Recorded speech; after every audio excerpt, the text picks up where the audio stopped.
After IOC's shirtless protest during Air Summit at Bharat Mandapam witnessed crackdown against its members, including its national president Uday Bhanu Chib, the organization has launched a massive protest at its headquarters in New Delhi. What we are seeing right now at the IOC headquarters is that it's late night at the office, but the IOC members are into something novel. They are sketching slogans, after they claim that all the printing presses reject to paste the posters that they wanted, but now what they are wanting, they have resorted to these novel ways and handwriting the slogans against the government.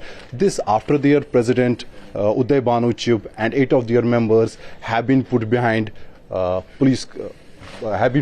bars by the police. So this is something hinting towards that they are in for a long haul until their 8 of colleagues and their president are not released by the government. All day we saw at the IOC headquarters the senior IOC members, including some of the member parliaments, visiting them, expressing solidarity and extending all support to them.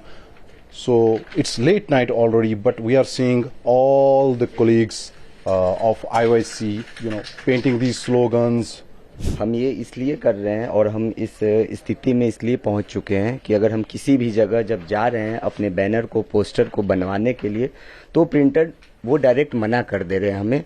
वो कह रहे हैं हम ये नहीं कर सकते हैं, क्योंकि इस तरीके से इस सरकार ने लोगों को डरा रखा है कि एक छोटा सा, हम कह रहे हैं कि हम ये छोटा सा, जब जब आप पोस्टर देख सकते हो कि हम अगर ये लिखना चाह रहे हैं, release IOC president and worker now, मैं कह रहा हूँ इसमें क्या गलती है। अगर हमारे कुछ साथियों ने गए AI समिट में, उन्होंने कहा कि हमारा PM कॉम्प्रोमाइज्ड है, वो कोई गलत तो है नहीं।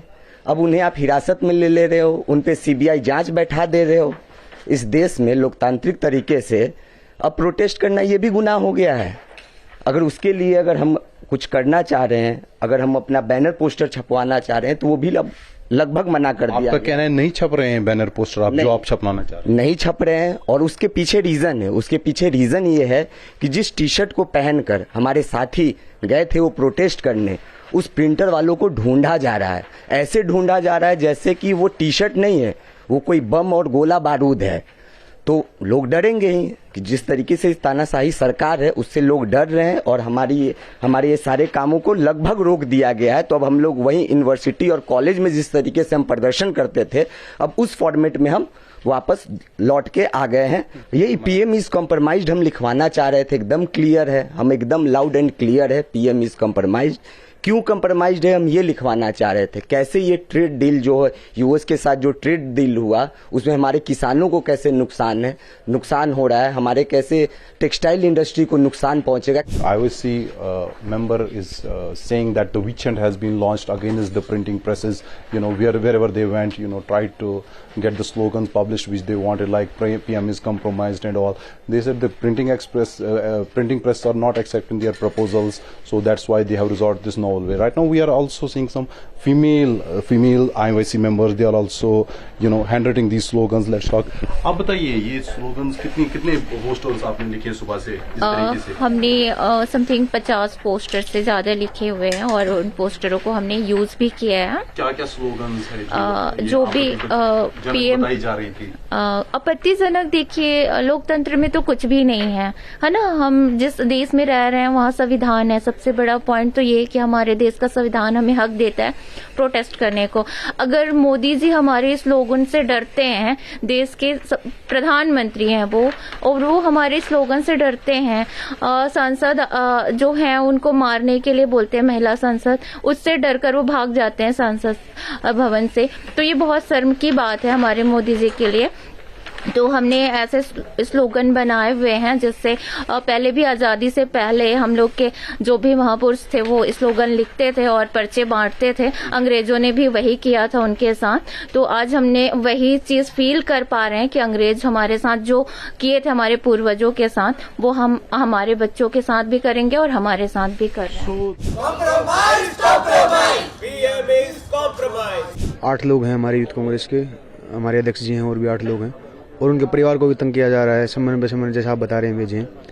ये बहुत ही दुखद है, लेकिन हम डरने वाले नहीं हैं, हम दबने वाले नहीं हैं, और ये प्रोटेस्ट अनिश्चित काल चलता रहेगा जब तक कि आपके कोलीग्स और ये आपके नेशनल प्रेसिडेंट को न छोड़ा जाए। बिल्कुल बिल्कुल। और कुछ दिन बाद अगर ऐसा हमारे पक्ष में बात नहीं जाती है तो हजारों की संख्या में हम सड़कों पर उतरेंगे। और हम गांधी जी को भी उतना ही मानते हैं और भगत सिंह को भी उतना ही मानते हैं। हमारे पास गांधी जी के मूल्य हैं और भगत सिंह की जो हिम्मत, हौसला, उगर भी हम होना जानते हैं, तो ऐसी बात नहीं है। As IOC says, several of the printing press have said no to their slogans. The Congress's Youth Brigade has invented a novel way to send a message across by handwriting the slogans on paper posters and cloth posters. This to send a message across to the government that their protest at recent AI summit was genuine.